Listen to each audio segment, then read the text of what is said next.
Hello students, physics में lecture number 104 electrostatics में आगे बढ़ते हैं। तो लास्ट क्लास में हम विद्युत क्षेत्र के बारे में देख चुके हैं। आज विद्युत विभव के बारे में देखेंगे, इलेक्ट्रिक पोटेंशियल के बारे में देखेंगे। तो इलेक्ट्रिक पोटेंशियल को हम बोल सकते हैं कि विद्युत क्षेत्र जो था कि किसी आवेश की वजह से या एक आवेश निकाय की वजह से आसपास एक रीजन हम बोल रहे थे, एक क्षेत्र बोल रहे थे। उस क्षेत्र को बताने के लिए हमने इलेक्ट्रिक फील्ड निर्धारित किया, विद्युत क्षेत्र निर्धारित किया और विद्युत क्षेत्र को बोल दिया उस पर इकाई आवेश पर बल, या बल के लिए लिख दिया आवेश इंटू विद्युत क्षेत्र, बल याद कर लिया था। अब उसी विद्युत क्षेत्र को रिप्रेजेंट करने का एक दूसरा तरीका और है विद्युत विभव।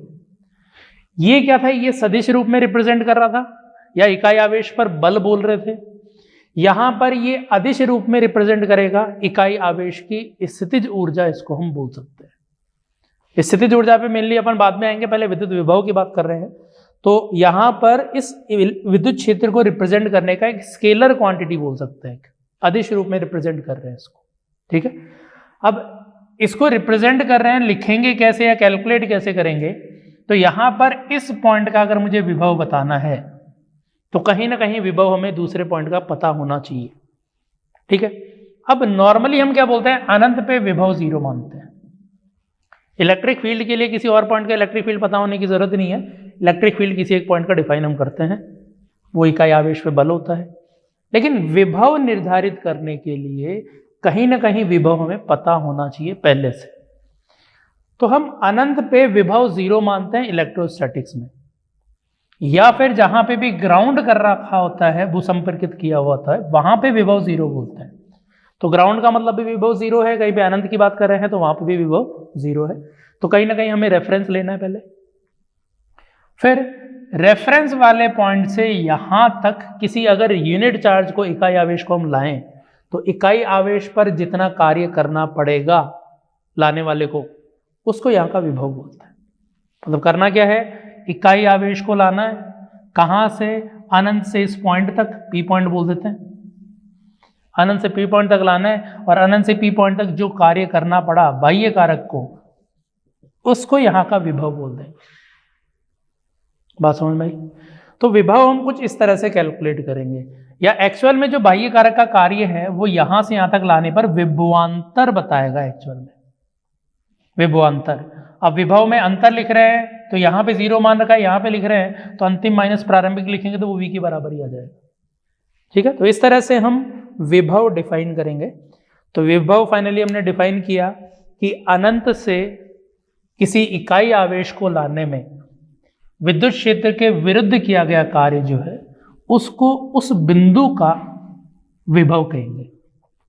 है क्या ये विद्युत क्षेत्र को ही रिप्रेजेंट करने का अलग तरीका, अदिश तरीका? तो क्या बोल सकते हैं, विद्युत क्षेत्र को प्रदर्शित करने के लिए विभव निर्धारित करते हैं।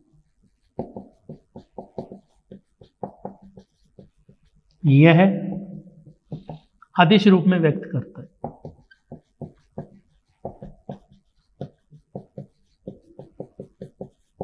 ठीक है, सदिश रूप में तो विद्युत क्षेत्र बोल रहे थे, विद्युत क्षेत्र की तीव्रता बोल रहे थे, यहाँ पे विद्युत विभव बोल दिया इसको। अब कैलकुलेट कैसे करना है, तो उसके लिए अनंत से किसी इकाई आवेश को, इकाई धनावेश को किसी बिंदु तक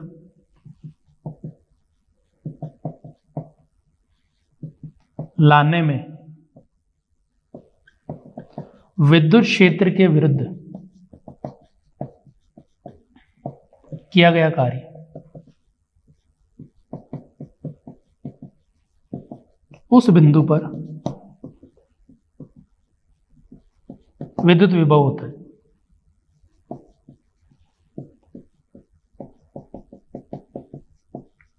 ठीक है, तो ये विद्युत विभव रिप्रेजेंट कर रहा होगा। तो हमें क्या करना है, अनंत से किसी आवेश को किसी विद्युत क्षेत्र के अंदर लाना है। एक्चुअल में तो डिफाइन ये करे कि यहाँ पे विभव कितना है, अनंत से इसलिए ला रहे हैं क्योंकि अनंत पे हमें विभव पता है, किसी दूसरे पॉइंट पर पता है तो वहां से लिख लेंगे वैसे तो यहां से यहां तक जो इकाई आवेश को ला रहे हैं उसको लाने में जो भी कार्य करना पड़ा, कार्य को हम बोलेंगे स्थितिज ऊर्जा में विभव में परिवर्तन, और परिवर्तन अंतिम माइनस प्रारंभिक करेंगे वो v के बराबर आ जाएगा। तो इस तरह से कैलकुलेट करना है। तो डेफिनेशन वाइज क्या हो गया ये, मतलब इक्वेशन अगर लिखना चाहें इसमें तो अब हम इक्वेशन क्या लिखेंगे कि अगर अनंत से ला रहे हो, अनंत से p तक लाए, तो जो भी बाह्य कारक को कार्य करना पड़ा किस पर, इकाई आवेश पर, तो आवेश से डिवाइड कर दूं, इसी को इकाई आवेश बोलेंगे, इसको बोलेंगे विभव। सही है। लेकिन किसी स्थिति एक P1 से P2 तक, यदि स्थिति P1 से P2 या R1 से R2 तक लाए, तो जो भी R1 से R2 तक लाने में बाह्य कारक का कार्य होगा इकाई आवेश पर, उसको बोलेंगे विभवांतर। ठीक है। तो विभवांतर ऐसे डिफाइन कर रहे हैं, विभव बोल रहे हैं तो अनंत से लाना है। अब बाह्य कारक के कार्य को क्या बोल सकते हैं, विद्युत क्षेत्र द्वारा किए गए कार्य का नेगेटिव। बाह्य कारक का कार्य क्या होगा, जब लेके ही आ रहे हैं, या विद्युत क्षेत्र के विरुद्ध किया गया कार्य जो है, विरुद्ध लिख दो।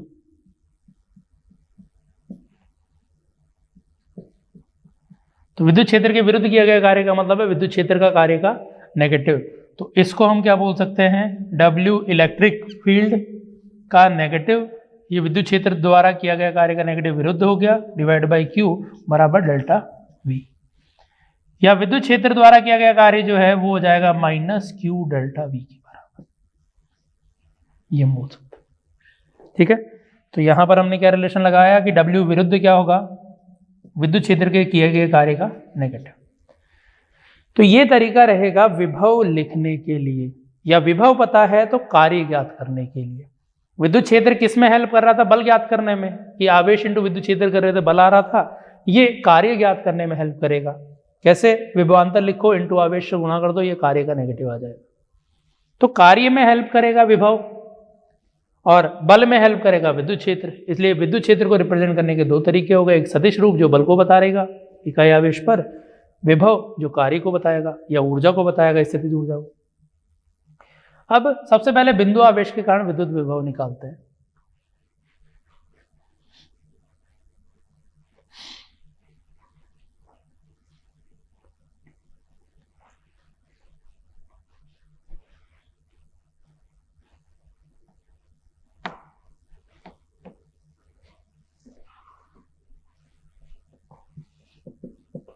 तो बिंदु आवेश के कारण विद्युत विभव, कि कोई बिंदु आवेश है यहां पर, इसके कारण इस वाले पॉइंट P पर विद्युत विभव कितना है, जो है आवेश से r दूरी पर। इस पॉइंट पर विद्युत क्षेत्र लिखना होता तो वो था KQ/R, लेकिन हमें तो इस पॉइंट पर विभव लिखना है। अब इस पॉइंट पर विभव लिखना है तो किसी और पॉइंट पर विभव पता होना चाहिए पहले, वो हमें पता है अनंत पे कितना है, 0। अब अनंत पे 0 है तो यहां से यहां तक लेके आएंगे इकाई आवेश को। अब इकाई आवेश के बजाय बोल दो परीक्षण आवेश को, बाद में परीक्षण आवेश से डिवाइड कर देंगे, ये तो करते हैं। तो यहां से यहां तक परीक्षण आवेश को लेके आएंगे, उसके विरुद्ध विद्युत क्षेत्र के विरुद्ध किया गया कार्य निकालेंगे, विभवांतर निकालेंगे। तो परीक्षण आवेश को अनंत से P तक लाने में विद्युत क्षेत्र द्वारा किया गया कार्य लिख रहा हूं। अब किसी भी बल द्वारा किए गए कार्य कैसे लिख देंगे, F.ds, यहाँ पे R के पदों में तो F.dr लिखेंगे, ये विद्युत क्षेत्र का कार्य आएगा। अब विद्युत क्षेत्र का कार्य बल सदिश रूप में कितना, तो बल सदिश रूप में लिखते हैं K Q1 Q2 by R³ into R vector. लेकिन हमने पता है कि R की डायरेक्शन में ही है, पॉजिटिव R की डायरेक्शन मान लो, तो ये बल की डायरेक्शन हो गई, पॉजिटिव मतलब पॉजिटिव R की डायरेक्शन में लिखा। डॉट dr लिख दिया, ये डॉट ही किया हुआ है पूरा। इंटीग्रेशन कहां से कहां ले जा रहे हैं, शुरुआत की स्थिति कौन सी है, अनंत, लास्ट वाली स्थिति कौन सी है, P पॉइंट पर R तक। तो ये विद्युत क्षेत्र का कार्य हमें कैलकुलेट करके बताएगा। KQ 1/r² का इंटीग्रेशन आएगा -1/r इंटीग्रेट करेंगे, ये अनंत से R तक लिख रहे हैं। तो विद्युत क्षेत्र द्वारा किया गया कार्य आ गया के क्यू क्यू बाय आर का नेगेटिव, अनंत रखते ही कितना आएगा 0। तो ये विद्युत क्षेत्र का कार्य आ गया नेगेटिव। वेरीफाई जरूर कर लो कि क्या नेगेटिव आना चाहिए था। यहां से यहां लाओगे, आवेश इधर गति कर रहा है, बल इधर लग रहा है, बल और विस्थापन विपरीत, कार्य नेगेटिव आना चाहिए, नेगेटिव आ रहा है, इसको क्यू नॉट लिया हुआ है। ठीक है, कार्य आ गया। अब विभव लिखना है, तो P पर विभव क्या हो गया, P पर विभव लिखेंगे, विभव P पॉइंट पर आ जाएगा, विद्युत क्षेत्र द्वारा अनंत से लाने में जो कार्य किया गया विरुद्ध डिवाइड बाय परीक्षण आवेश। तो इस P पॉइंट पर जो विभव की वैल्यू आ गई, आवेश से r दूरी पर विभव की वैल्यू जो आ गई, Q नॉट से डिवाइड किया, माइनस माइनस प्लस हो गया, के क्यू बाय आर आ गया। तो ये फाइनली विद्युत क्षेत्र का अदिश रूप आ गया, विभव आ गया के क्यू बाई आर। बिंदु आवेश के कारण यहाँ पे विभव के क्यू बाई आर होता है। अब अगली बार से ये किस में काम हेल्प करेगा, अपनी कार्य में हेल्प करेगा। अगली बार से कैसे कार्य लिखेंगे, इससे विभव इंटू आवेश करेंगे। ये अनंत से ला रहे थे इसलिए विभव लिखा हुआ है, किसी पॉइंट से ले जाएंगे तो विभवांतर लिखेंगे। तो ये किसी पॉइंट से अनंत से यहां तक लाने में कार्य निकाल के विभवांतर लिख दिया। अब विभवांतर वाला जो पद है ये धनावेश है तो के क्यू बाई आर है, परिमाण नहीं लिखा हुआ है, ये पूरा जो भी है यही है, आदेश है। क्योंकि ऋणावेश होगा तो विभव नेगेटिव आएगा, धनावेश होगा तो विभव पॉजिटिव आएगा। तो इस पॉइंट पर विभव पॉजिटिव नेगेटिव दोनों हो सकता है। नेगेटिव आवेश है नेगेटिव विभव आएगा, पॉजिटिव आवेश है पॉजिटिव विभव आएगा। बिंदु आवेश के कारण विभव आ गया। अब जैसे पहले अध्यारोपण का सिद्धांत देखा था बल में विद्युत क्षेत्र में, वैसे ही यहां पर विभव के लिए लिख दे कि अगर एक से ज्यादा बिंदु आवेश है, ये अकेला बिंदु आवेश, एक से ज्यादा बिंदु आवेश है,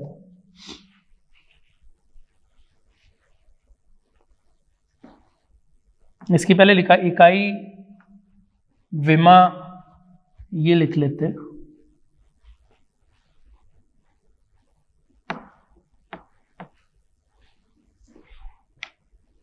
तो इसकी जो इकाई है विभव की वो आ गई है, कार्य बटा आवेश किया है जूल पर कूलम। इसको वोल्ट भी बोल रहे हैं, वोल्ट भी लिख सकते हो, जूल पर कूलम भी बोल सकते हो, दोनों ऐसा ही पद्धति में ही है, सेम है। ज्यादातर अपन वोल्ट ही लिखते हैं।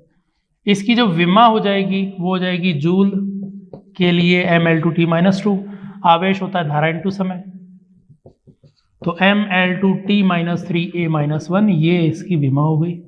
और ये एक अदिश राशि है, पॉजिटिव नेगेटिव दोनों पॉसिबल है, धनावेश है तो पॉजिटिव है, ऋणावेश है तो नेगेटिव है।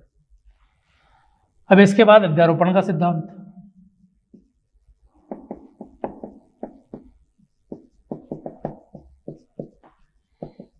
कि अगर एक से ज्यादा बिंदु आवेश है तो किसी एक पॉइंट पर विभव कितना आएगा। एक आवेश है Q1, Q2, Q3, Q4, इस पॉइंट पर विभव निकालना है P पॉइंट पर। सदिश तो है नहीं, अदिश राशि है विभव, तो ऐसा तो करना नहीं है कि इसकी वजह से इधर की तरफ आया, वो तो विद्युत क्षेत्र होते थे। तो इसकी वजह से इस पॉइंट पर विभव लिखना है, कोई डायरेक्शन जैसा कुछ नहीं है, बस पॉजिटिव नेगेटिव मान जरूर है। तो इस पॉइंट पर विभव आएगा, पहले का विभव, कुल विभव क्या आएगा, पहले आवेश के कारण केवल विभव लिखो, अकेला ये होता तो विभव कितना होता, अकेला दूसरा आवेश होता तो विभव कितना होता, तीसरा आवेश होता तो विभव कितना होता। तो कुल विभव लिखना है, इंडिविजुअल आवेशों का विभव लिख सकते हैं, और इंडिविजुअल आवेशों का जो विभव होगा उसको ऐड कर दो, वो कुल विभव की वैल्यू बताएगा। समझ में आया? तो अध्यारोपण का सिद्धांत तो सब में सेम ही है, बस यहाँ पे अदिश राशि है इसलिए कोई डायरेक्शन नहीं है, साइन जरूर है आवेश के अनुसार, ये विभव कैलकुलेट करने के काम आएगा।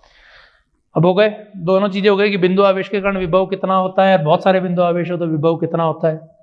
अब इसमें कई बार क्या है कि हमें विद्युत क्षेत्र से रिलेशन निकालना पड़ता है, तो वो पार्ट भी देख लेते हैं कि विद्युत क्षेत्र और विभव में रिलेशन क्या है।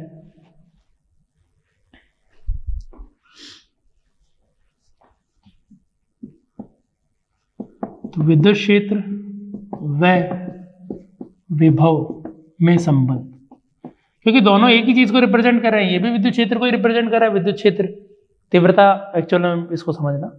तो विद्युत क्षेत्र की तीव्रता और विद्युत विभव दोनों के दोनों विद्युत क्षेत्र को बता रहे हैं, ये सदिश रूप में बता रहे हैं, अदिश रूप में, तो इनमें आपस में भी कोई रिलेशन होना चाहिए। तो देखो हमने विभवांतर जो लिखा है डेल्टा वी वो हमने लिखा हुआ है विद्युत क्षेत्र द्वारा किया गया कार्य बटा परीक्षण आवेश, ऐसे लिखा है ना, ठीक है, क्यू नॉट बोलो। अब जो कार्य है, कार्य को हम लिखेंगे एफ डॉट डी एस या डी आर बोल दो, डी एस भी विस्थापन है, डी आर स्थिति है, दोनों चलेंगे, minus divide by Q not है। अब जरा बल बटा आवेश, परीक्षण आवेश, तो आवेश पर लगने वाला बल बटा आवेश मतलब इकाई आवेश पर बल विद्युत क्षेत्र हुआ। तो विभवांतर दूसरा हम इससे भी लिख सकते हैं, जो पिछले वाला डेरिवेशन था वो यहां से भी कर सकते हैं। तो ये हुआ फाइनली विभवांतर और विद्युत क्षेत्र में रिलेशन की। विद्युत क्षेत्र पता है, विभवांतर लिख दो, कैलकुलेट कर लो इस तरह से। अब कई बार क्या होता है कि हमें विभवांतर पता होता है, विद्युत क्षेत्र ज्ञात करना होता है, तो विभवांतर से विद्युत क्षेत्र,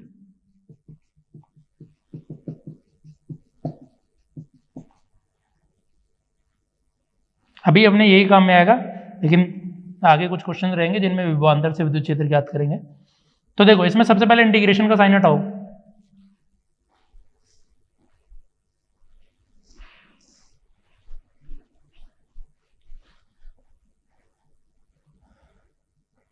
तो अगर हम सबसे पहले इंटीग्रेशन का साइन हटाएंगे तो इंटीग्रेशन का मतलब होता है छोटी छोटी वैल्यूज का योग।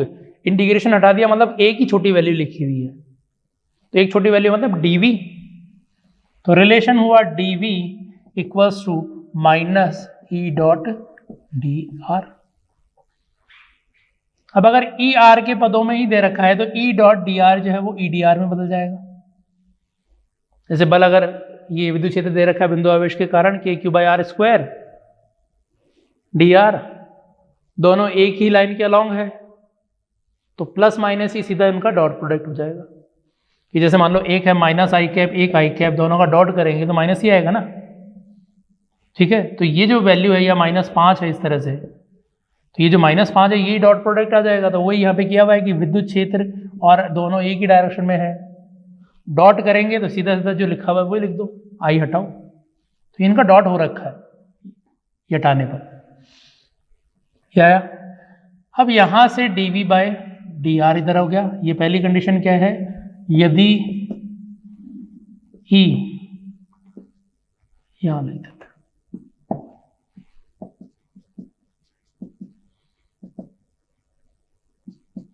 आर का फलन हो,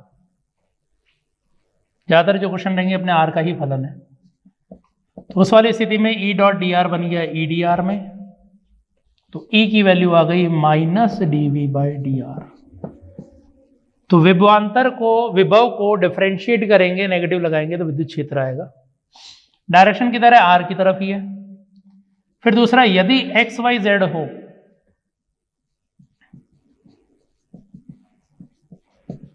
कि विद्युत क्षेत्र का एक्स घटक भी है, वाई घटक भी है, जेड घटक भी है, तो उस वाली स्थिति में यहां पर dv बराबर हो जाएगा माइनस एक्स घटक वाई घटक, वैल्यू नहीं पता लेकिन सदिश रूप में तो इसी तरह से आएगा जो भी आएगा।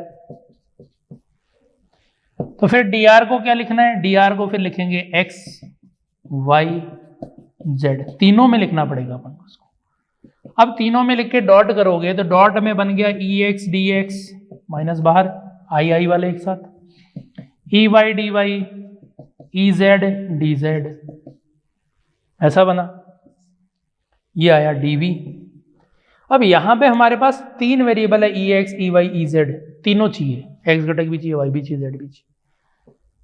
इसमें इसको 0 ले लूं अगर, तो ex आ जाएगा माइनस dv बाई dx। अब ये 0 कब होगा, y में परिवर्तन ही नहीं हो, z में परिवर्तन नहीं हो। dy का मतलब क्या है, y में परिवर्तन, y में परिवर्तन ही नहीं हुआ, घटक तो 0 नहीं थे लेकिन y में परिवर्तन ही नहीं किया, z में नहीं किया, तो ये दोनों पद अपने आप 0 हो गए। तो जब y और z को कांस्टेंट रख रहे हैं फिर इसको इधर ले जा रहे हैं, तो इसको हम बोलते हैं पार्शियल डिफरेंशिएशन। कि दो को कांस्टेंट रख दिया फिर डिवाइड कर रहे हैं, दो को कांस्टेंट रखने का मतलब केवल x वेरिएबल, पार्शियल डिफरेंशिएशन। तो सेम बाकी के लिए भी लगेगा, del v by del y E Y, del v by del z E Z.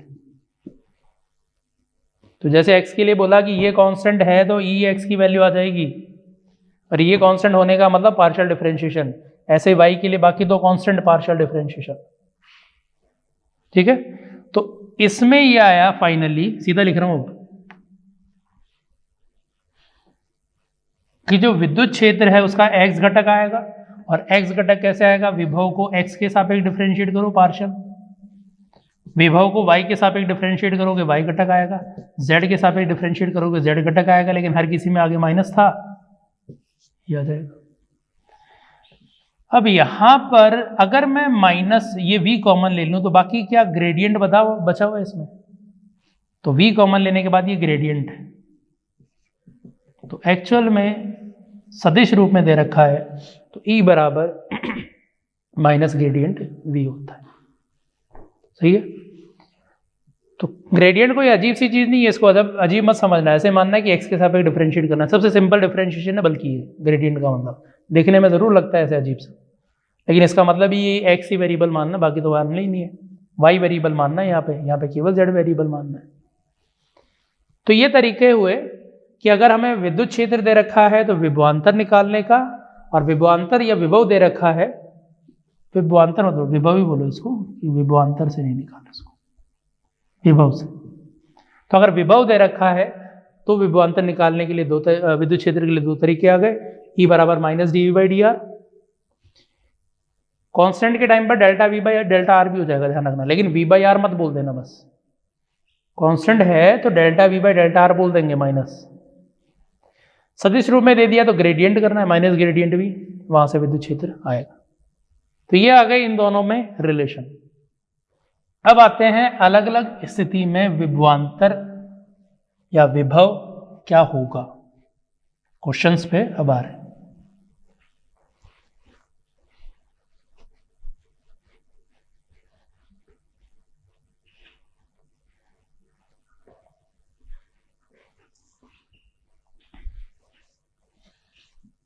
सबसे पहला क्वेश्चन तो यही है कि एक हमें बिंदु आवेश दे रखा है Q1, दूसरा बिंदु आवेश दे रखा है Q2, कोई साइन नहीं बोल रखा, तो ये दोनों पॉजिटिव मान रहे हैं। इनके कारण जीरो विभव वाला बिंदु कहां होगा, क्वेश्चन तो आगे है, पहले ये सोचते हैं कि दोनों की वजह से जीरो विभव वाला बिंदु कहां होगा। तो कोई भी एक पॉइंट लोगे, एक की वजह से विभव लिखोगे KQ/R1, दूसरे की वजह से विभव लिखोगे KQ2/R2, सदिश तो है नहीं कि ऐसे देखना पड़ेगा कि इसकी वजह से इधर आएगा, इसकी वजह से इधर आएगा, सदिश नहीं है, वो अदिश राशि है। अदिश राशि है तो हमें सीधा जोड़ना है। ये कभी नेगेटिव है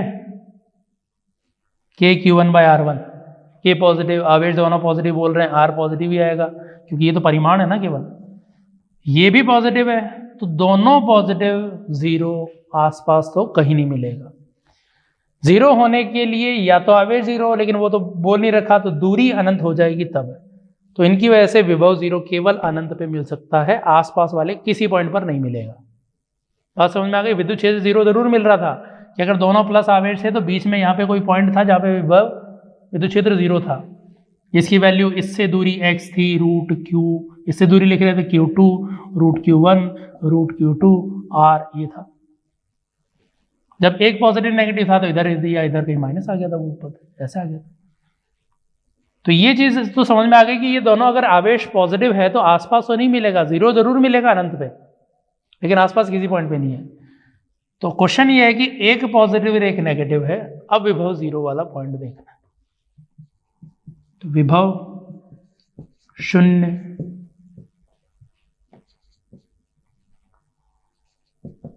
दोनों को जोड़ने वाली रेखा पर कहां होगा। दोनों को जोड़ने वाली रेखा की बात इसलिए की हुई है क्योंकि विभव जीरो बहुत सारे पॉइंट पे मिलेगा। विद्युत क्षेत्र जीरो तो एक या दो पॉइंट की बात कर रहे थे, लेकिन यहाँ पे विभव जीरो के लिए अनंत पॉइंट मिलेंगे जब दो आवेश, एक पॉजिटिव एक नेगेटिव है, क्योंकि इसमें कोई डायरेक्शन का तो रोल है ही नहीं। डायरेक्शन का रोल नहीं है तो KQ1/R1 माइनस आवेश है तो KQ2/R2 बराबर जीरो करना है। तो ऐसी बहुत सारी वैल्यू होगी R1 R2 की जहाँ पे ये जीरो होंगे। सही है कि R1 R2 का एक कुछ अनुपात आएगा, Q1/Q2 मान लो, या जो अनुपात है मान लो 2 आया, तो दो अनुपात के कोई दो ही पॉइंट थोड़ी होंगे, या एक ही पॉइंट थोड़ी होगा, बहुत सारे पॉइंट होंगे कि इससे कोई दूरी R1 होगी, या इधर कोई R1 होगी, इधर कोई R1 होगी। तो इसमें हमें एक दो पॉइंट नहीं, बहुत सारे पॉइंट मिलेंगे जहां पे विभव 0 होगा। इसलिए अभी हम केवल उन पॉइंटों की बात करें जो इस लाइन पे। तो अब जरा देखें कि लाइन पर ऐसा कौन सा पॉइंट कहाँ होगा, पॉइंट जहां पे विभव 0 होगा। तो विभव दोनों की वजह से जुड़ के 0 होना चाहिए। तो इस बीच वाले पॉइंट पर भी, बीच में भी कहीं ना कहीं 0 तो हो सकता है, क्योंकि इसके पास KQ/R की वैल्यू बहुत ज्यादा, इसके पास बहुत ज्यादा पॉजिटिव विभव, इसके पास बहुत ज्यादा नेगेटिव विभव। इधर आते जाएंगे तो ये पॉजिटिव वाला कम होता जाएगा, इसका प्रभाव बढ़ता जाएगा, तो बीच में कहीं ना कहीं दोनों की वजह से मिला के 0 हो जाएगा। ऐसे ही इधर कोई पॉइंट की बात करेंगे। अब आवेश के लिए फिर इसमें जरूरत पड़ेगी, जैसे पहले जरूरत पड़ी थी। तो Q1 जो है उसको ज्यादा मान रहे हैं Q2 से। तो जब इधर आएंगे तो इधर आने पे क्या है कि आवेश छोटा, दूरी भी कम, तो विभव उसके कंपेरेबल आ सकता है, बराबर आ सकता है। तो इधर वाला कोई पॉइंट मिल सकता है जहां पे विभव 0 हो जाएगा, बराबर पॉजिटिव और नेगेटिव दोनों मिला के। ऐसे इधर अगर आवेश ज्यादा है, दूरी भी कम है, आवेश ज्यादा है, दूरी भी कम है, तो पॉजिटिव वाले का विभव ज्यादा आएगा, नेगेटिव वाले का कम आएगा। तो इधर 0 अनंत के अलावा कहीं नहीं मिलेगा। तो इसलिए दो पॉइंट हमें मिलने हैं, एक बीच में और एक साइड में। ये चीज समझ में आ गई, दो पॉइंट मिल रहे हैं। विद्युत क्षेत्र में तो सदिश होता था, डायरेक्शन भी देखते थे, लेकिन इसमें तो अदिश राशि है, जोड़ के ही हमें 0 करना है उसको। तो बीच में कोई पॉइंट लिया, इससे x दूरी पे ले लिया, तो Q1 से x दूरी पर विभव बोलो, पहले की वजह से आएगा बिंदु आवेश के कारण KQ1/R, दूसरे आवेश की वजह से आया KQ2, जो जैसा आवेश है वैसा, बाय R, दूरी कितनी हो गई, x minus R, R minus x। तो यहां पर इस x पॉइंट पर विभव में करना कितना है, 0, वही पॉइंट देखने थे। तो 0 किया, k कट गया, Q1/x, नेगेटिव वाली वैल्यू इधर ले गए बाद में, Q2/R माइनस x। तो Q1R माइनस Q1x बराबर xQ2, x कॉमन ले लो, Q1R पॉजिटिव बनेगा, Q1 प्लस Q2। इतनी दूरी पर विभव 0 वाला पॉइंट मिल गया, ये बीच में। अब दूसरा विभव 0 वाला पॉइंट इधर मिल रहा था, इसको A बोल दिया, इसको B बोल दिया।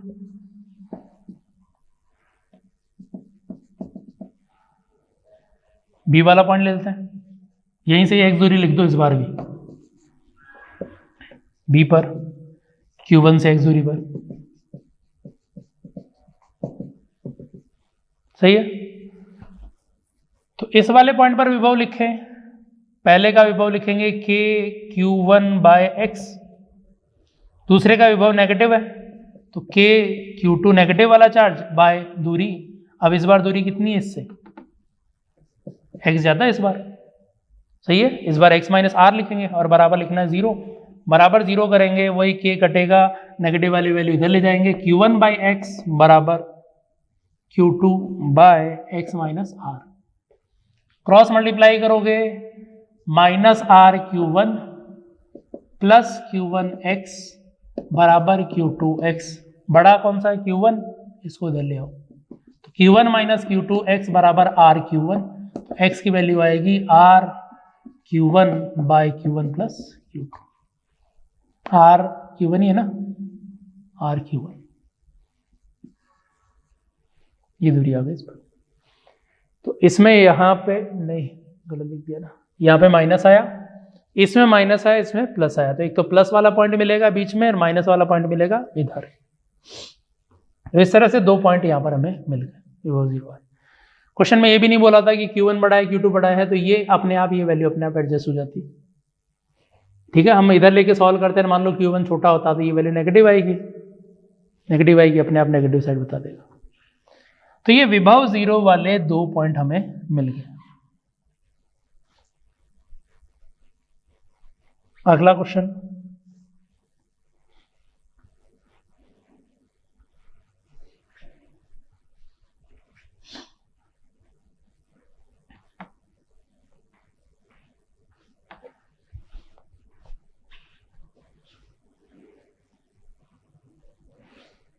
अगले क्वेश्चन में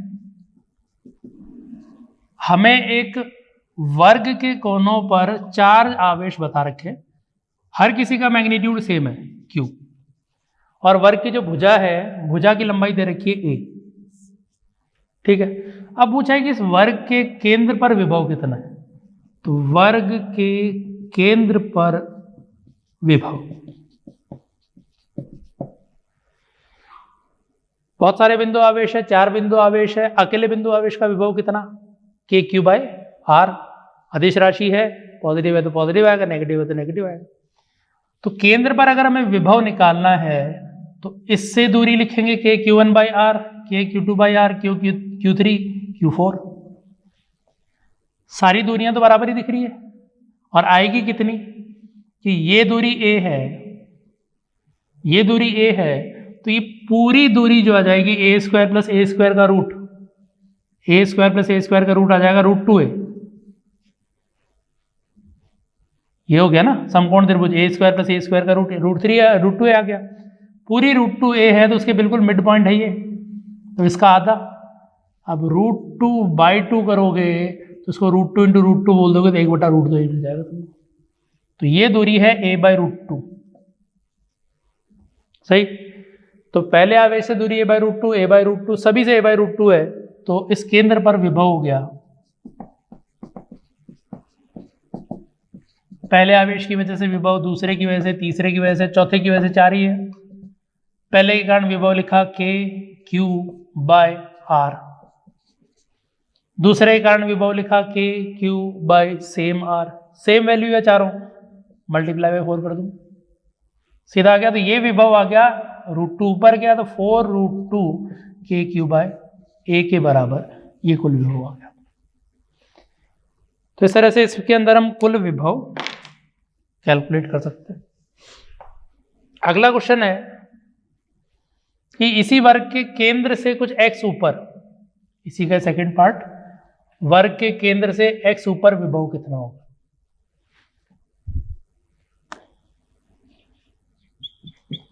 वर्ग के केंद्र से x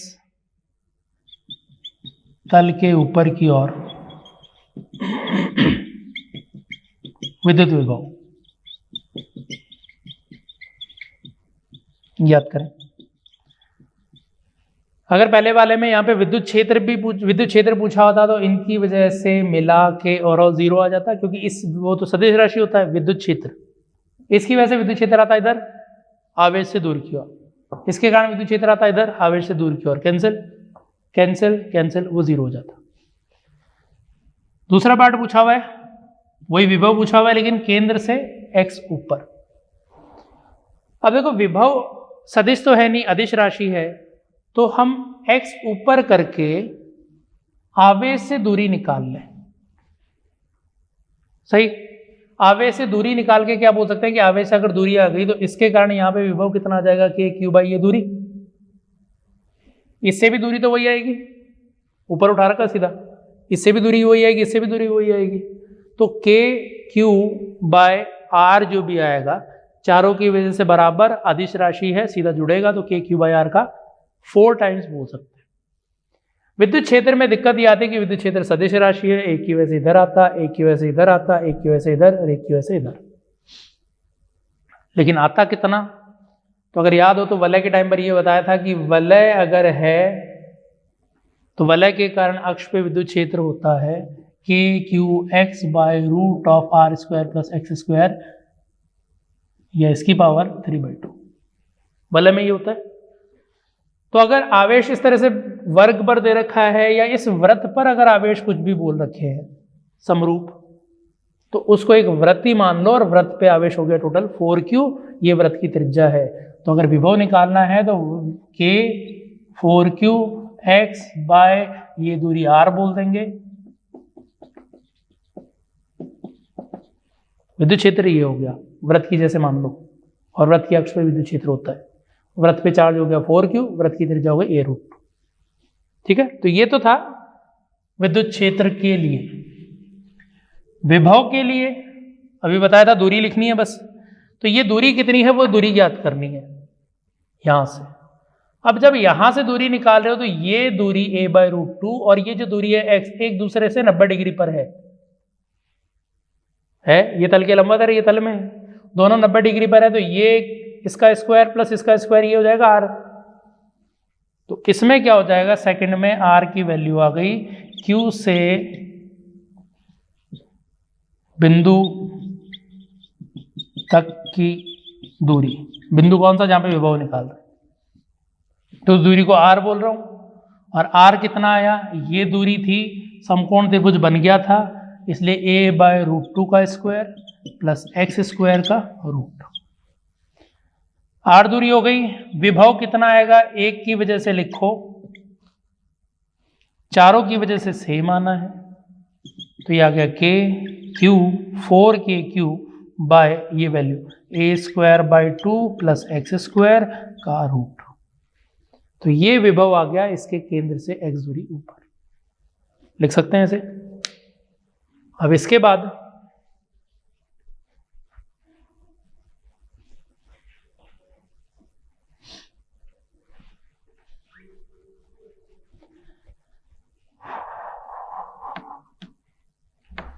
एक वलय दे रखी है, पूरी वलय भी नहीं, वलय का एक छोटा सा पार्ट दे रखा है, उसकी वजह से विभव निकाल।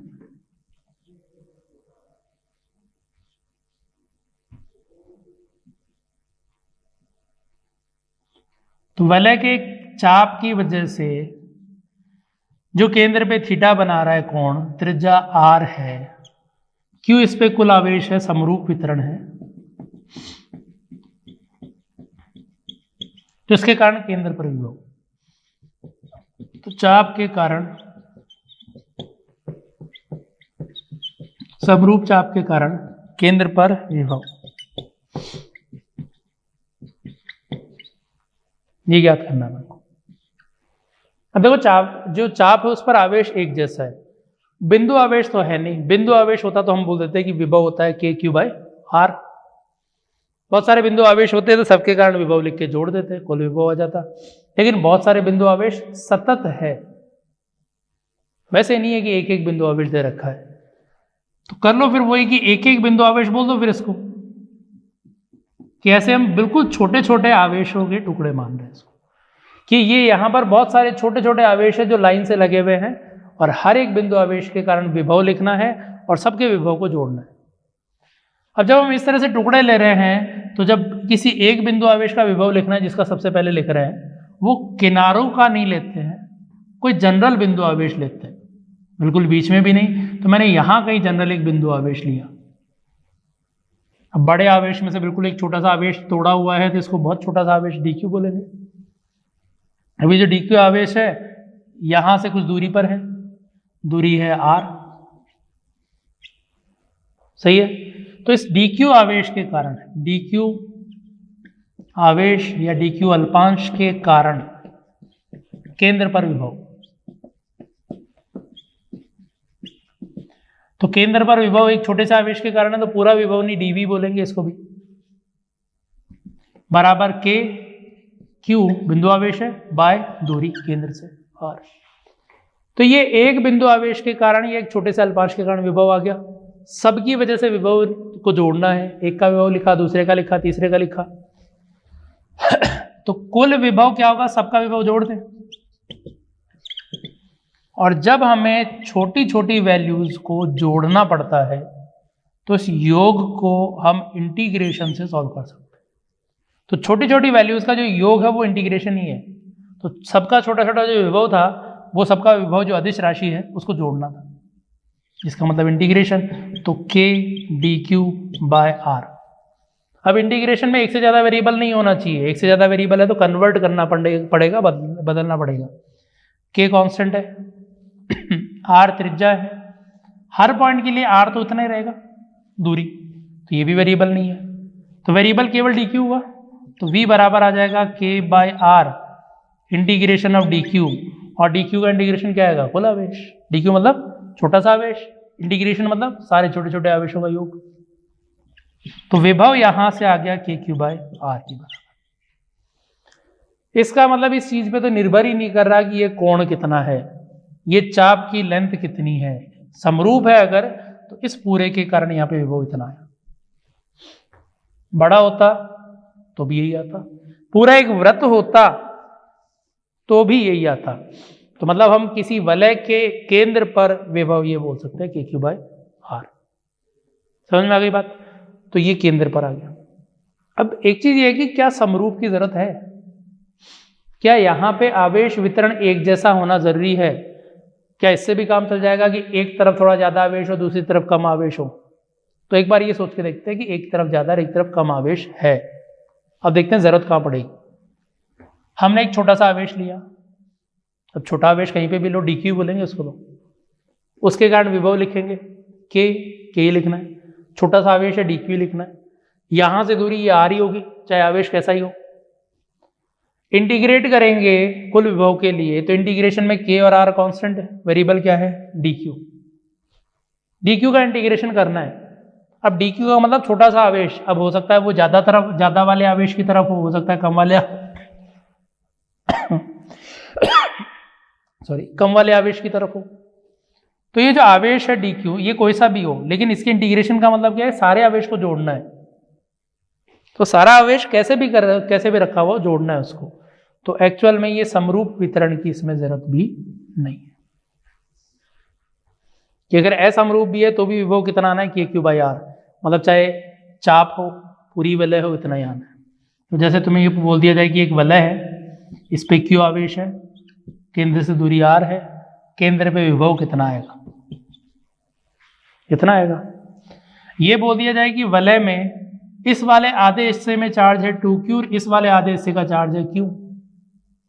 वलय के केंद्र पर विभव कितना आएगा? K कुल आवेश बाई R। वितरण कैसा ही हो कोई मतलब नहीं है, एक तरफ प्लस चार्ज है, एक तरफ माइनस चार्ज है, केंद्र पर विभव कितना आएगा? K कुल विभव, कुल आवेश Q, कुल तो Q ही है, बाई R। तो इस तरह से असमान वितरण भी हो, वलय के केंद्र पर विभव इतना ही आना है।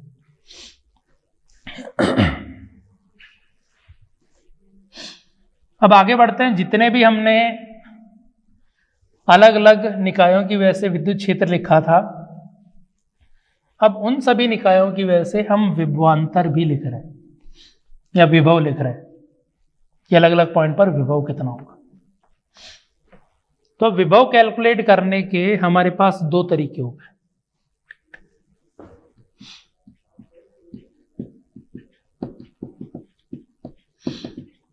दो तरीके कौन से हो गए?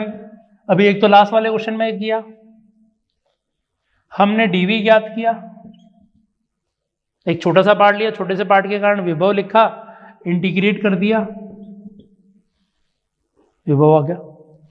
फिर दूसरा तरीका क्या है कि हम जितने भी अब आगे पार्ट देखने जा रहे हैं उनकी वजह से पहले हमने विद्युत क्षेत्र ज्ञात किया हुआ है। तो अगर विद्युत क्षेत्र ज्ञात किया हुआ है तो विद्युत क्षेत्र लिख दो, E.dr का इंटीग्रेशन का नेगेटिव विभवांतर बता देगा। और अगर अनंत से R तक लाएंगे तो ये विभव बता देगा। सही है? तो इस तरह से हम ज्ञात कर पाएंगे। विभव ज्ञात करना है तो विभव ज्ञात करने के ये दो तरीके हो गए अपन मेरे पास, कि जहां पे भी आसानी से ये इंटीग्रेशन हो रहा है तो इंटीग्रेशन कर दो, या अगर आसानी से ये वाला इंटीग्रेशन हो रहा है तो ये वाला इंटीग्रेशन कर दो। विद्युत क्षेत्र को dr के साथ इंटीग्रेट कर दो, विभवांतर आ जाएगा।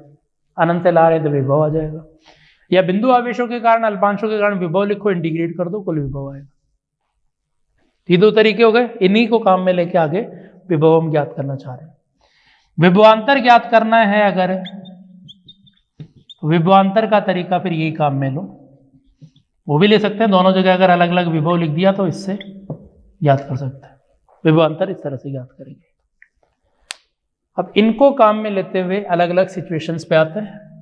शुरुआत करते हैं बिंदु आवेश से, वो पहले कर चुके हैं शुरुआत अपन। तो बिंदु आवेश के कारण किसी r दूरी पर विभव कितना होता है? KQ/R। अब बिंदु आवेश के बाद अगला फिर गोलीय वस्तु आता है, खोखला गोला।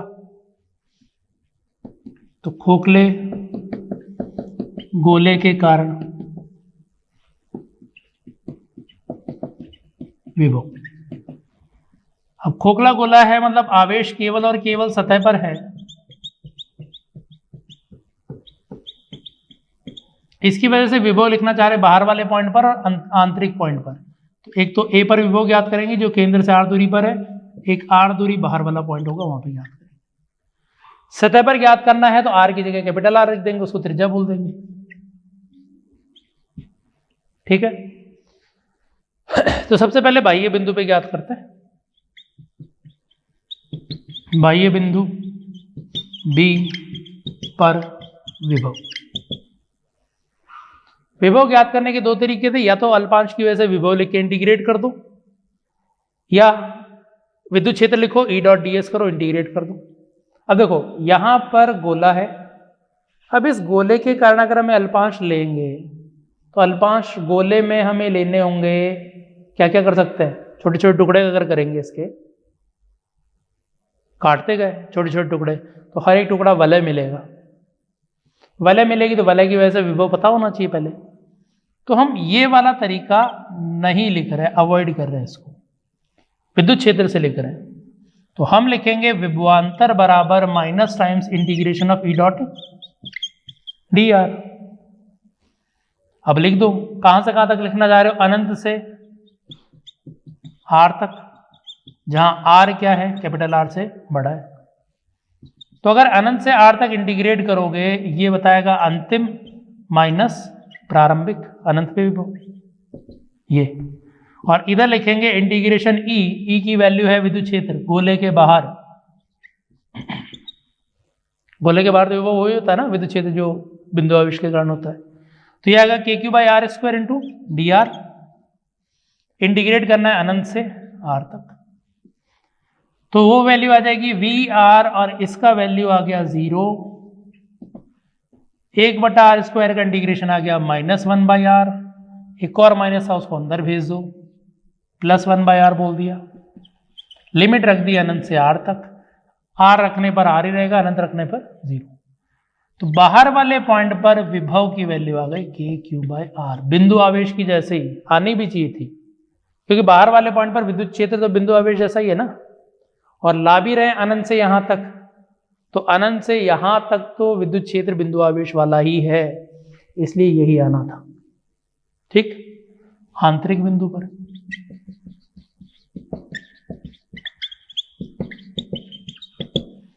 तो आंतरिक बिंदु ए पर ज्ञात करना है, तो तरीका फिर से यही है, डेल्टा वी बराबर minus E dot D R. अब ई डॉट डी आर कहां से कहां ला रहे हैं, अनंत से आर तक, जहां आर अब कैपिटल आर से छोटा हो गया। अब जब अनंत से आर इसको लाएंगे तो विद्युत क्षेत्र जो है बाहर वाले हिस्से पे तो अलग, अंदर वाले हिस्से पे अलग, तो पूरे को एक साथ इंटीग्रेट नहीं करेंगे, दो पार्ट में तोड़ेंगे। या अनंत से आर तक लाना है, पहले सतह तक लाओ, फिर सतह से आगे जाओ। पहले अनंत से सतह तक, फिर सतह से आंतरिक बिंदु तक। अलग अलग होता है ना विद्युत क्षेत्र। अब ये वाला विद्युत क्षेत्र तो कितना है, के क्यू बाय आर स्क्वायर। बाहर वाले पॉइंट पर अनंत से आर तक लाना है, ऐसे नहीं कैपिटल आर लिख दिया, वेरिएबल है ये अंतिम माइनस प्रारंभिक। और आंतरिक बिंदु पर ये अंदर वाले पॉइंट हो गए, अंदर वाले पॉइंट पर विद्युत क्षेत्र कितना, 0, गोले के अंदर है, तो ये वाला पार्ट 0 आ गया। अब ये इंटीग्रेशन तो हम पहले ही कर चुके हैं, कहाँ, ये रहा। अब यहां पर स्मॉल आर तक इंटीग्रेट कर रहे थे, स्मॉल आर आया, कैपिटल आर तक इंटीग्रेट करेंगे तो कैपिटल आर आ जाएगा।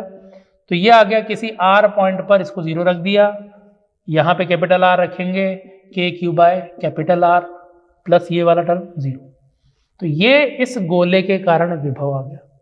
तो गोले के कारण बाहर वाले पॉइंट पर तो विभव होता है के क्यू बाई स्मॉल आर बिंदु आवेश की जैसे, अंदर किसी पॉइंट पर विभव निकालोगे तो के क्यू बाई कैपिटल आर सतह के बराबर। तो अंदर विभव नियत होता है, बाहर विभव घटता हुआ होगा। ये सतह वाला पॉइंट है और यहां पे विभव है के क्यू बाई कैपिटल आर। बात समझ में आ गई क्या? इस तरह से हम देख सकते हैं। अब देखो यहां पर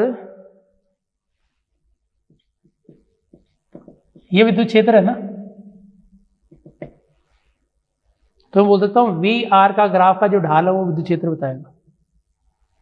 तो V और R ग्राफ की जो ढाल है वो विद्युत क्षेत्र बताएगी। यहाँ पे ढाल 0 और विद्युत क्षेत्र अंदर कितना है 0। यहाँ पे ढाल क्या है 1/r, सॉरी यहाँ पे विभव है 1/r, तो ढाल इसको डिफरेंशिएट करेंगे तो 1/r² आएगा, तो विद्युत क्षेत्र 1/r² की जैसे होता है। तो इसकी जो ढाल है वो हमें विद्युत क्षेत्र बताती है का नेगेटिव। ठीक, तो ये तो आ गया खोखले गोले के कारण विभव। अब ठोस गोले के कारण निकालते हैं अगला।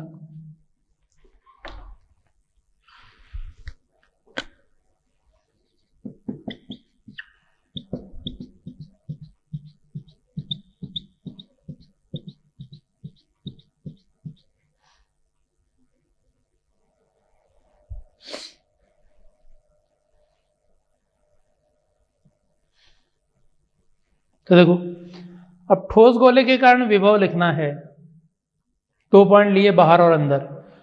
बाहर वाले पॉइंट पर विभव लिखना है डेल्टा V बराबर -E.dr का इंटीग्रेशन अनंत से r तक लाना है, अनंत से r तक। और जब अनंत से r तक ला रहे हैं तो विद्युत क्षेत्र तो k3r² ही है, बिंदु आवेश में जैसा था या खोखले गोले में जैसा था। तो जब तीनों में विद्युत क्षेत्र ही बराबर है बाहर वाले पॉइंट पर, तो विभव यही आना है। तो इसलिए तीनों में बोल सकते हो कि जब भी कोई गोल चीज है, चाहे बिंदु आवेश हो, खोखला गोला हो, ठोस गोला हो, चालक गोला हो, हर किसी में बाहर वाले पॉइंट पर तो विभव हम k3r ही बोल सकते हैं, खुद की वजह से, अकेले की वजह से। ये हो गया। अब आंतरिक बिंदु पर यहां पर यही लिखाना है, फॉर्मूला तो यही है, अनंत से r तक ही आना है, लेकिन 2 पार्ट में इसलिए तोड़ना है क्योंकि बाहर विद्युत क्षेत्र अलग है, अंदर विद्युत क्षेत्र अलग है। अब इसमें अंदर विद्युत क्षेत्र कितना है, तो अंदर विद्युत क्षेत्र इसके अंदर कितना लिखते हैं, k3/r³ इंटू स्मॉल r। गोले के अंदर तो ये होता है ना, ठोस के अंदर, खोखले के अंदर 0 होता है। या जिसको हम ये भी याद रखते हैं कि ρr/3ε0, ρr/3ε0 लिख दो, है तो यही। इसका इंटीग्रेशन करना है r से स्मॉल r तक। बाकी सब पार्ट वैसा ही है, केवल इस इंटीग्रेशन में ये वाला पार्ट भी वैसा ही, ये अलग आ गया। तो इस अलग वाले पार्ट को अब हम इंटीग्रेट कर रहे हैं बस इसमें।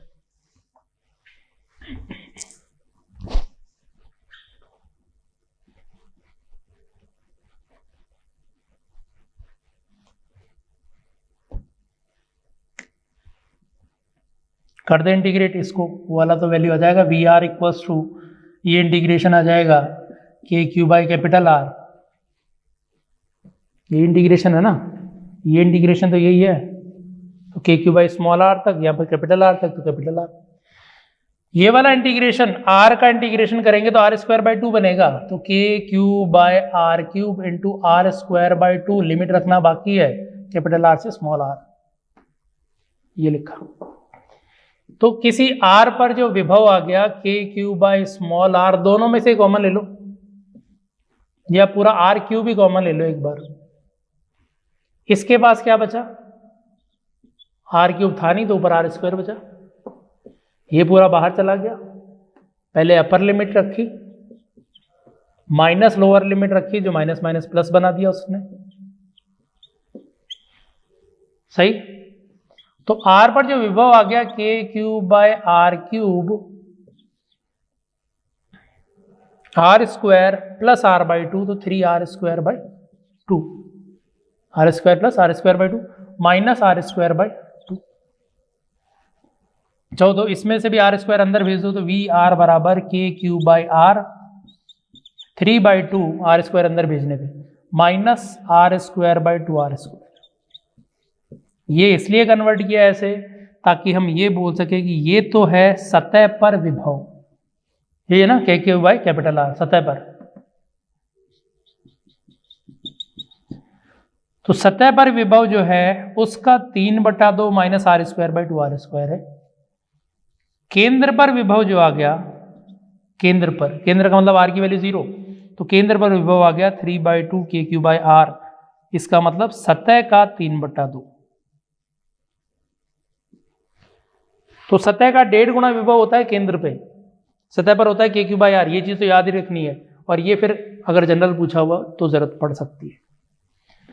तो ग्राफ कैसा हो गया इसमें विभव का दूरी के साथ, तो अंदर वाले पॉइंट पर विभव केंद्र पे सबसे पहले, 3v0/2, v0 सतह वाला बोल रहा हूं, v0 सतह पर, उससे पहले आर स्क्वायर की जैसे, आर स्क्वायर मतलब परवल है लेकिन माइनस है, माइनस मतलब उल्टा परवल है, तो यहां से यहां तक उल्टा परवल है, ठीक है, सीधा रेखीय नहीं है। उसके बाद बाहर वाले पॉइंट पर विभव 1/r, 1/r ये हो गया। तो इस तरह से विभव इसका दूरी के साथ बदलेगा, सतह पर k3/r, केंद्र पर उसका 3/2, बाकी पॉइंट पर बट अलग अलग तरीके से। तो यह ठोस गोले के कारण विभव बाहर वाले पॉइंट पर, अंदर वाले पॉइंट पर। अब अगले पे चलते हैं, ये तो तीनों गोल ऑब्जेक्ट हो गए, तीन मतलब बिंदु आवेश, खोखला गोला, ठोस गोला। अब आगे आते हैं रेखीय ऑब्जेक्ट पे।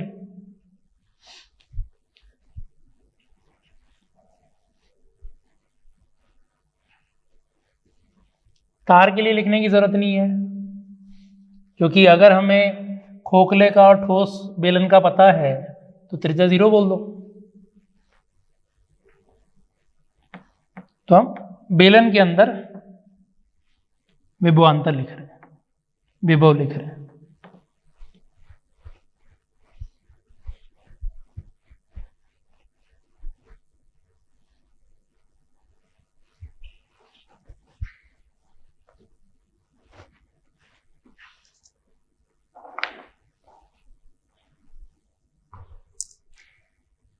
तो पहले खोखला,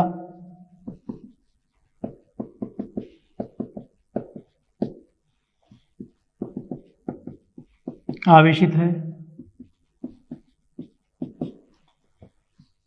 खोखला बेलनाकार भाग लिया, लंबाई अनंत है, इसके कारण आंतरिक बिंदु पर और बाह्य बिंदु पर विभव लिखना है, ठीक है। बाहर वाले पॉइंट पर लिखते हैं सबसे पहले, बाह्य बिंदु बी पर विभव, ठीक। तो विभव लिखने के लिए तरीका यही है कि अनंत से लेके आओ और इसमें कैलकुलेशन में पुट कर दो। तो अनंत से आर जो बड़ा है कैपिटल आर से तक, तो अनंत से ला रहे हैं आर तक। विद्युत क्षेत्र कितना होता है इसके अंदर, तार के अंदर बोल दो, खोखले बेलन के अंदर बोल दो, बाहर वाले पॉइंट पर, ठोस बेलन के अंदर भी यही आएगा। तो विभव की वैल्यू तो होती है k लैम्डा या 2k लैम्डा बाय आर, ये। तो बाहर वाले पॉइंट पर जो हम विभव लिखते हैं, सॉरी विद्युत क्षेत्र लिखते हैं, उसकी वैल्यू है 2k लैम्डा बाय आर के बराबर। साथ में क्या लिखना है, डी आर, बाहर माइनस, अच्छा यह माइनस साइन भूल गए, बाहर माइनस, तो ये हो जाएगा आर पे विभव माइनस अनंत पे विभव। इंटीग्रेट करेंगे 2k लैम्डा, 1/r का integration, integration log are, limit रखेंगे अनंत से आर तक। अब लॉग में 0 अगर रखते हैं तो भी अनंत आता है, और लॉग में अनंत रखते हैं तो भी अनंत आता है। 0 पे माइनस अनंत बोल सकते हैं और अनंत पे प्लस अनंत। इसका मतलब नॉट डिफाइंड वैल्यू है। मतलब ये है कि अनंत पर अगर हम विभव 0 लिख रहे हैं, 0 मान रहे हैं, तो इस पॉइंट का विभव हम अनंत बोलेंगे उसकी तुलना में। तो इस पॉइंट का विभव लिख ही नहीं पा रहे हम। पिछले वाले में लिख पा रहे थे, अनंत पे 0 लिया तो किसी पॉइंट का विभव लिख पा रहे हैं, लेकिन इसमें अगर अनंत पे 0 ले लिया तो इस पॉइंट का विभव लिखने में दिक्कत है, लिख ही नहीं पाएंगे हम। तो फिर ये कि विभव की बात ही नहीं करनी है इसमें।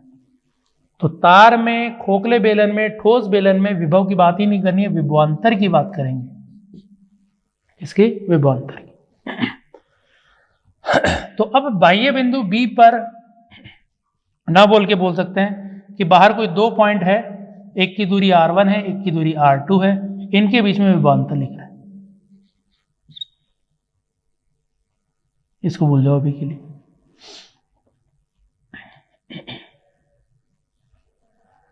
बी व सी के मध्य विभवांतर। तो डेल्टा बी बराबर minus E dot D are, कहां से कहा जा रहा है, या तो R2 से R1 लिख दो या R1 से R2। तो R1 से R2 ले लेते हैं, B से C चले जाते हैं, ये दोनों ही बड़े हैं R से। तो शुरुआत की R1 से, जा रहे हैं R2 पर, R2 R1 R1 R2, सही लिखा है, बार माइनस है। तो ये आ गया VR2 माइनस VR1 बराबर -2 के लैम्डा, लॉग में लिमिट रखी R2, लोअर लिमिट R1 आ गया। अब माइनस साइन आ रहा है, R2 बाई R1, R2 ज़्यादा है, R1 कम है, तो ये वैल्यू तो पॉजिटिव है इस बार, एक से ज़्यादा। बाहर नेगेटिव लगा रखा है, मतलब विभवांतर आया नेगेटिव, इसका मतलब R2 वाले का जो विभव है वो B से R1 वाले से कम है। तो हम बोल सकते हैं कि VR2 जो है वो कम है VR1 से। और विभवांतर की वैल्यू कितनी आ गई? अब R1 R2 मत छोड़ो उसको, अब सीधा विभवांतर बोलोगे ये।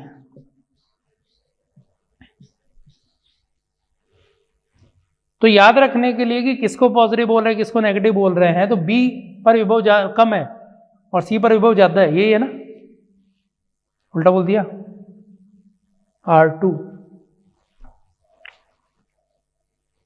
ठीक है, हाँ, B पर विभव ज्यादा है, C पर कम है, ये रहेगा।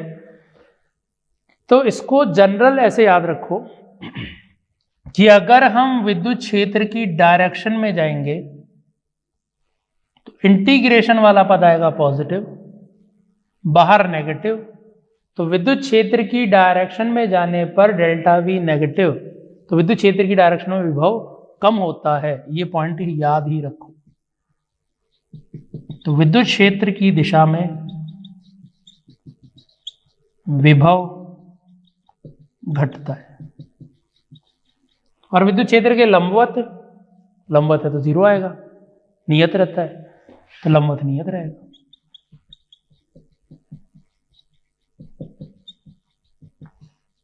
तो डायरेक्शन जब भी देखनी है तो ये चीज काम में लो, डायरेक्शन नहीं सॉरी साइन, कि घटा कि बढ़ा, तो उसके लिए इस तरह से देखना है।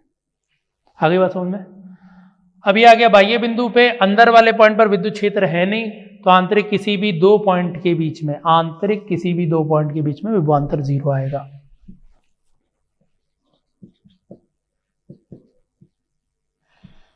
आंतरिक बिंदु पर विद्युत क्षेत्र 0, अतः विभवांतर नहीं होगा। तो विभव नहीं होगा ऐसा नहीं बोल रहा हूं, विभवांतर नहीं होगा, विभव नियत रहेगा ये। अब इसमें ग्राफ नहीं बना रहे क्योंकि इसमें विभवांतर लिखना है, विभव तो लिखा नहीं है। तो खोखले बेलन के कारण विभवांतर ही आया, ठोस बेलन के कारण बाहर वाले पॉइंट पर तो यही होगा, अंदर वाले दो पॉइंट पर विभवांतर अलग आएगा।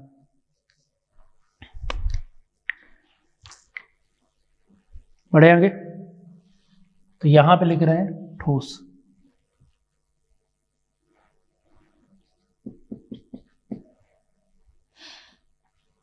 ये सारी चीजों में कोई चेंज नहीं है।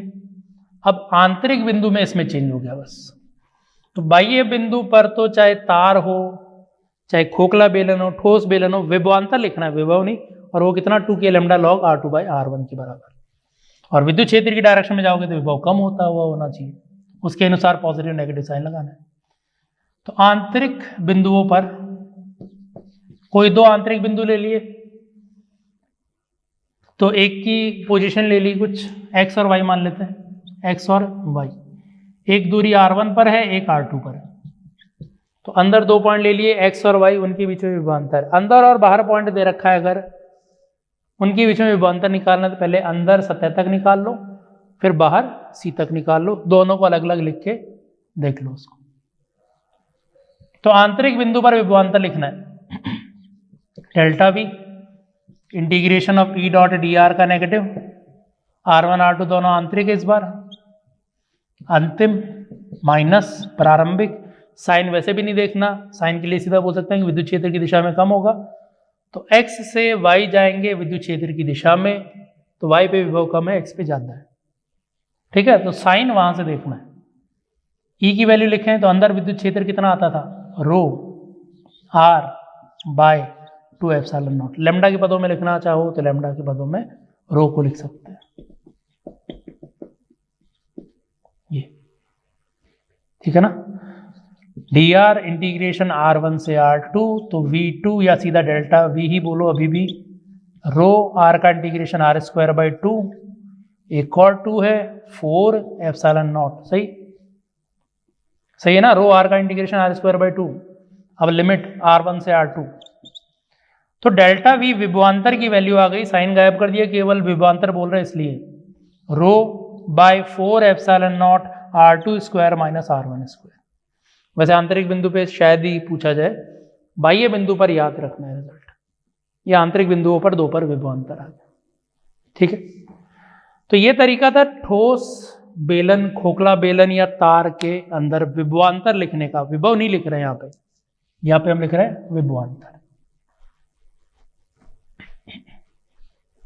अब और क्या क्या रह गए, शीट रह गई।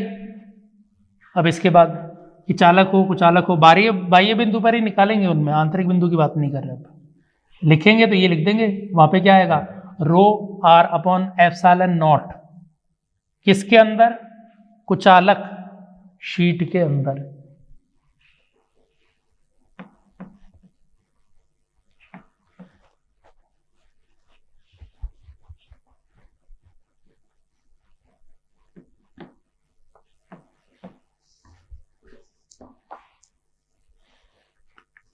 तो उन दोनों की बजाय सीधा जनरल लिख रहा हूं अब मैं। जनरल मतलब दोनों के अंदर विद्युत क्षेत्र की वैल्यू नियत थी, बाहर वाले पॉइंट पर σ/ε0 चालक है तो, σ/2 ε0 कुचालक है तो, लेकिन है तो नियत ना, तो इसलिए नियत विद्युत क्षेत्र ही लिख के मैं इन दोनों को समझ रहे अपन यहाँ पे। तो नियत विद्युत क्षेत्र में विभवांतर, सही, प्लेट के कारण नियत ही होता है। विभवांतर इसलिए लिख रहे हैं क्योंकि यहां पे भी वही दिक्कत है, विभव लिखने लगेंगे तो अनंत आने लग जाएगा।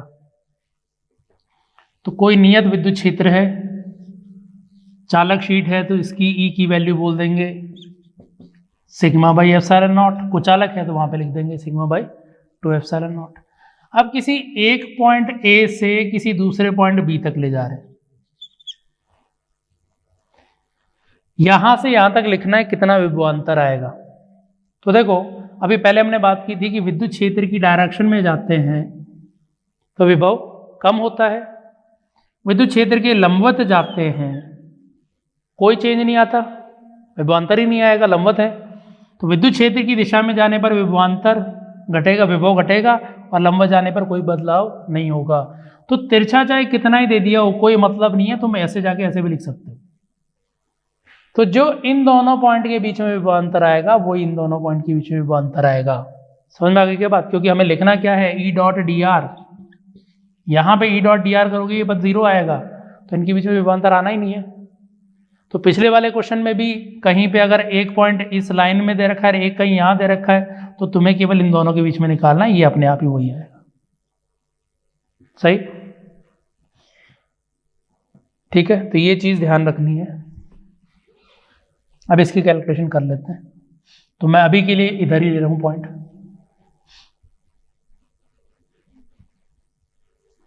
ले लो, नीचे ही कंसीडर कर लो।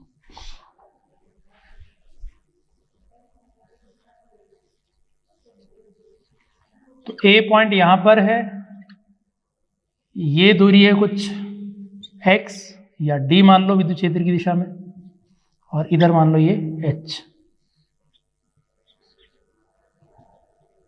इसको b। तो a और b के बीच में विभवांतर निकालना है।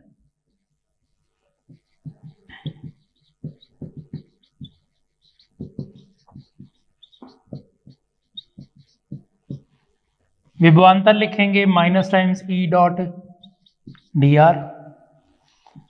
नियत विद्युत क्षेत्र है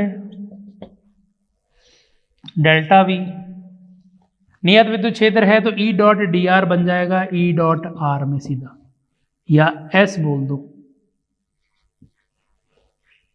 कितनी दूरी है। सही है। अब यहां पर A से B तक जा रहे हैं तो कितना बदलाव हुआ इसमें, ये ज्यादा बेटर होगा। तो यहां से यहां जाने पर डेल्टा R कितना है, तो डेल्टा R ये हुआ। डॉट करना है तो इधर सीधा लिख दूं, या इसको ऐसे लिख सकते हैं कि ए से इस सी के बीच में जो विभवांतर है वही ए से बी के बीच में विभवांतर है। तो इस डेल्टा वी को मैं सीधा लिख सकता हूँ क्या, ई, और इस दिशा में गए डी आर की जगह आएगा डी माइनस डेल्टा आर की जगह। ये आएगा ना, इसका इंटीग्रेशन ए से सी तक गया, ये वैल्यू ई इंटू डी, सी से बी तक गया कुछ नहीं आएगा, ये की वैल्यू रहेगी। तो इस तरह से लिख सकते हैं। या और अगर वैसे लिखना चाहो तो इसको ऐसे लिख दो कि हम जा रहे हैं ए से सी तक पहले, फिर जा रहे हैं सी से बी तक, दो हिस्सों में तोड़ लिया, और ये विभवांतर आ गया ई, नियत डी डायरेक्शन में जा रहे हैं, ई इंटू डी माइनस, इधर से इधर गए 0। तो विभवांतर की जो वैल्यू आ गई वो आ गई ई इंटू डी। और विद्युत क्षेत्र की दिशा में जाएंगे तो वही बात यहाँ पर है कि विद्युत क्षेत्र की दिशा में विभव कम होगा और विद्युत क्षेत्र के लंबवत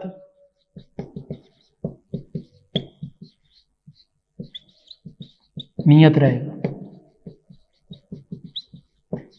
इसलिए ये वाला पद तो 0 आ गया और ये घटता हुआ आ गया। सही है। तो ये नियत विद्युत क्षेत्र के अंदर विभवांतर, अब चाहे शीट दे रखी है चालक तो सिग्मा बाई एप्सिलॉन नॉट लिख देंगे, कुछ चालक दे रखी है सिग्मा बाई 2 एप्सिलॉन नॉट लिख देंगे। तो ये नियत विद्युत क्षेत्र के अंदर विभवांतर की वैल्यू। इसके बाद और जो विद्युत क्षेत्र हमने देखा था वलय के कारण अक्ष पे, तो वलय के कारण अक्ष पर विभवांतर और लिख रहे हैं। तो ये विभवांतर का लास्ट रिजल्ट अपना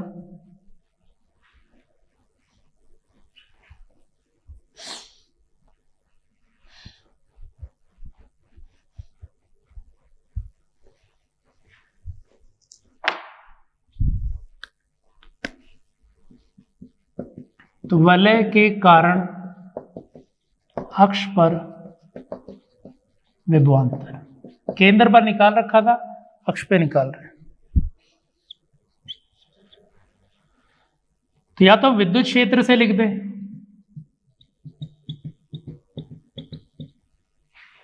कि विद्युत क्षेत्र पता है अक्ष पे, इंटीग्रेट कर दें वहां से आएगा, या दूसरा यहां पर अल्पांश लेके लिख दो। तो एक छोटा सा अल्पांश डी क्यू लिया, तो डी क्यू के कारण पी पर विभव, डीवी का इंटीग्रेशन कर देंगे फिर। तो डीवी इक्वल्स टू आ जाएगा के क्यू, बिंदु आवेश है ना, तो के क्यू बाई आर। सही है। आर की वैल्यू कितनी है, R square plus X square का रूट। तो कुल विभव कितना आएगा वहां पे, विभव अदिश राशि है तो सीधा इंटीग्रेट कर देंगे, आ जाएगा K D Q by R square plus X square का रूट। अब देखो वेरिएबल क्या क्या है, के कांस्टेंट है यहाँ पे, डी क्यू तो चलो ठीक है, आर त्रिज्या है, एक्स अक्ष पे दूरी है ना, अब ये तो अक्ष से दूरी है, इससे दूरी थोड़ी है, तो ये एक्स तो कांस्टेंट है केंद्र से दूरी जो है।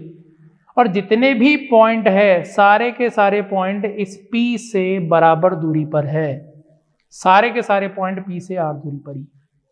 तो यहां से देखोगे तो भी dq वेरिएबल है, यहां से देखोगे तो भी केवल dq वेरिएबल है, और a की वेरिएबल है dq, तो उसका इंटीग्रेशन आ जाएगा q। तो ये विभव तो सीधा सीधा ऐसे बोल सकते हो कि इस आवेश की यहां से दूरी कितनी है, r है, तो k q बाई r आ गया ये विभव। ठीक है। अब यहां पे भी वो ये समरूप हो या नहीं हो, आना इतना ही है। विद्युत क्षेत्र जरूर डिपेंड कर जाएगा कि समरूप नहीं है तो अलग है, लेकिन यहाँ पे समरूप नहीं भी होगा तो भी इतना ही आएगा। आधा काट के फिर बोल दिया जाए तो भी विभव तो इतना ही आना है, विद्युत क्षेत्र बदल जाएगा लेकिन विभव इतना ही आएगा। ये हो गया। अब विभव में एक चीज रहता है समविभव पृष्ठ।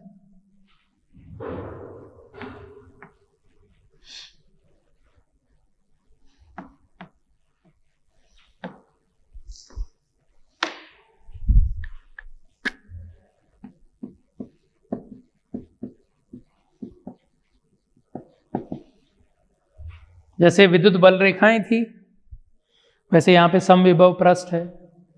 तो समविभव पृष्ठ का मतलब होता है समान विभव वाले बिंदुओं का बिंदुपथ, समान विभव वाला पृष्ठ, तो समान विभव के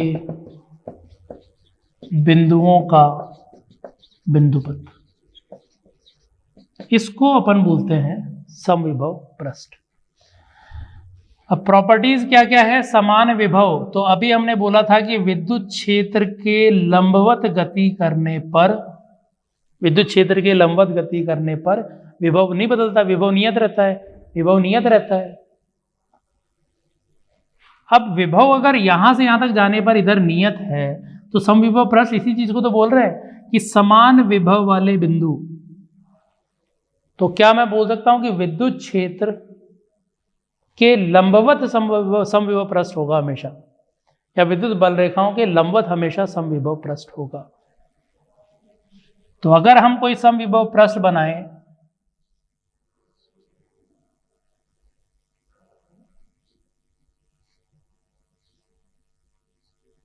कोई दो समविभव पृष्ठ हमने बना ली, इसका विभव है हर पॉइंट पर बराबर है V1, इसके हर एक पॉइंट का विभव बराबर है V2, ठीक है। तो विद्युत बल रेखाएं किधर होंगी, समविभव पृष्ठ के लंबवत।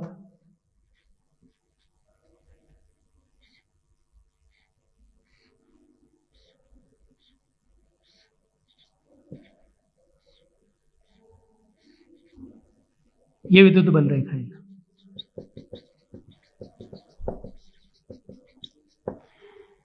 तो विद्युत बल रेखाएं समविभव पृष्ठ के लंबवत, क्योंकि हमने पहले देखा था कि जिधर विद्युत क्षेत्र है उसके लंबवत जाने पर कोई विभवांतर नहीं आता, उसकी वजह से ये आया। फिर दूसरा ये था कि विद्युत क्षेत्र की दिशा में जाने पर विभव कम होता है, तो यहाँ पे V1 जो है वो कम है V2 से, ये और। तो हम बोल सकते हैं कि समविभव पृष्ठ ऐसे बनाना है जो विद्युत बल रेखाओं के लंबवत हो, और समविभव पृष्ठ विद्युत बल रेखाओं की दिशा में जाने पर उनका मान कम होगा। इस तरह से समविभव पृष्ठ होगा, ठीक है। तो प्रॉपर्टीज क्या क्या हुई, पहली प्रॉपर्टी विद्युत बल रेखाओं की दिशा में या विद्युत बल रेखाओं के लंबवत, दूसरा विद्युत बल रेखाओं की दिशा में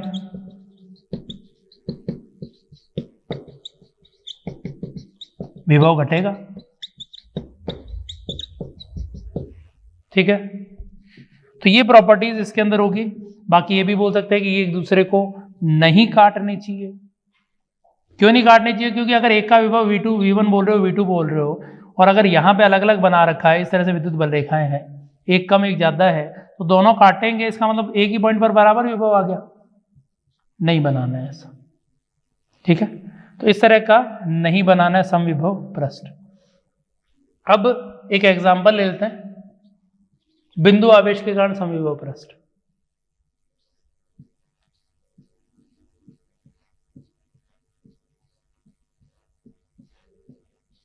ऐसा होगा, बिंदु आवेश के कारण समविभव पृष्ठ, सॉरी क्या बोलते हैं, विद्युत बल रेखाएं बिंदु आवेश के कारण इस तरह की होंगी।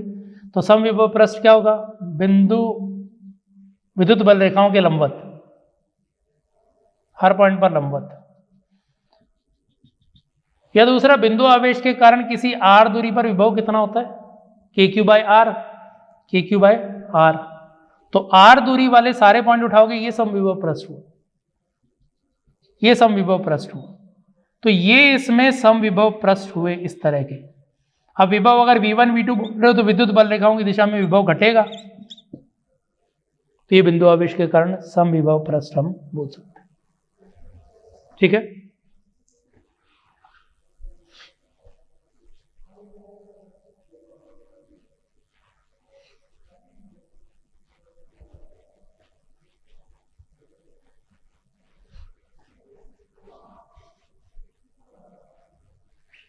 तो यहां तक ही, बाकी पार्ट नेक्स्ट लेक्चर के अंदर हम देखेंगे, ठीक है। Thank you.